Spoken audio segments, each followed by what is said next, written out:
불편한 말에 화가 난다면 이렇게 해보세요. 한때 개그우먼 김숙이 김구라에게 던진 한마디가 화제가 됐던 적이 있습니다. 상처 주네.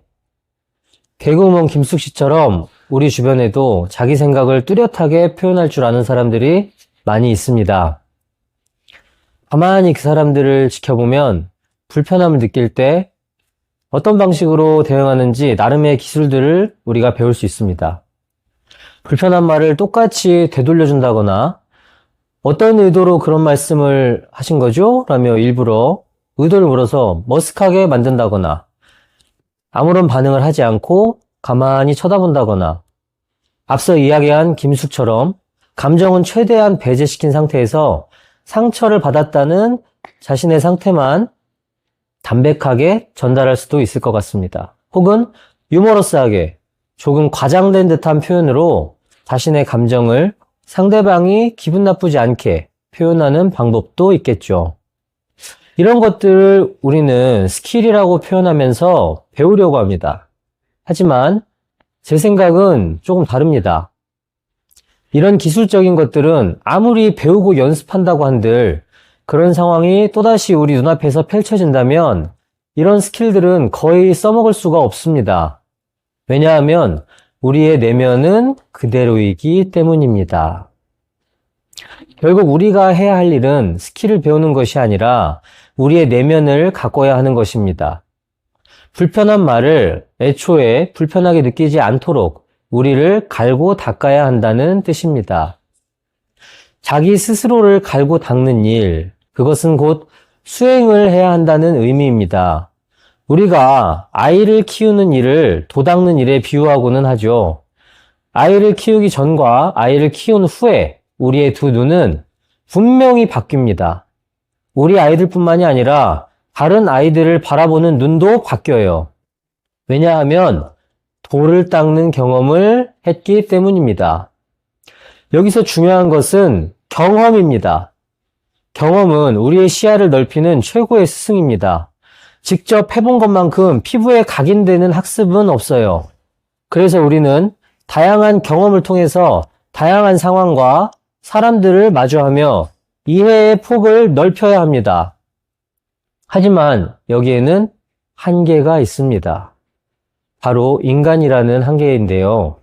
우리 인간은 모두 시간과 공간이라는 제약 때문에 모든 것들을 경험할 수가 없습니다.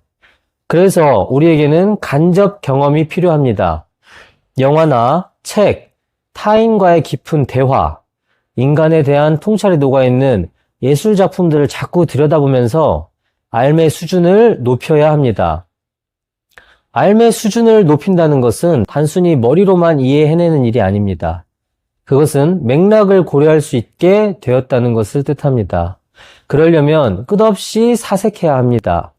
글을 쓰거나 명상을 하거나 골똘히 생각에 빠지는 등 혼자서 자기 생각에 몰입하는 시간이 반드시 필요합니다.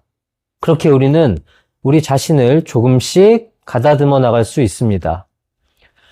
우리가 꼰대라는 말을 많이 사용하는데요. 꼰대의 특징 중에 하나는 화를 잘 낸다는 것입니다. 그것은 그 사람의 세계가 좁기 때문입니다. 많이 배우고 많이 가졌다고 해서 그 사람의 세계가 반드시 넓은 것은 아닙니다. 우리는 모두 머리로는 쉽게 이해합니다.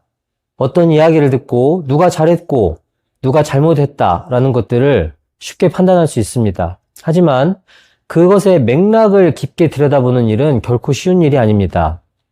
다양한 경험과 다양한 사례에 대한 충분한 이해가 선행될 때에만 우리는 보다 깊은 암과 깊은 지혜에 도달할 수가 있습니다. 그리고 그런 사람이 되어가면서 우리는 점차 불편함을 느끼는 일이 줄어들게 됩니다. 칼 세이건의 코스모스를 보면 이런 글귀가 나옵니다.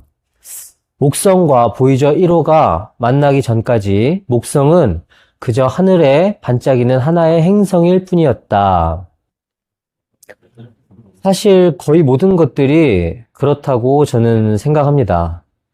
우리는 끊임없이 무언가를 발견하면서 살아가요. 거시의 세계를 확장하기 위해서 탐험을 멈추지 않고 미시의 세계를 들여다보기 위해서 관찰을 멈추지 않습니다. 그것은 인간관계에도 똑같이 적용된다고 생각합니다. 앞서 코스모스에서 인용한 말을 조금 바꿔본다면 이렇게 말할 수도 있을 것 같습니다. 내가 나와 만나기 전까지 나는 그저 그동안 겪어온 경험에 관성적으로 반응하는 존재에 불과했다. 하지만 내가 나와 만난다면 그 관성에서 벗어날 수 있습니다. 그때 우리는 조금 더 자유로워지고 불편함을 대하는 마음가짐 역시 지금과는 분명히 다른 양태로 표현되리라고 생각합니다. 여러분들께서도 모두 자기 자신과 만남으로써 조금 더 편안해지셨으면 좋겠습니다.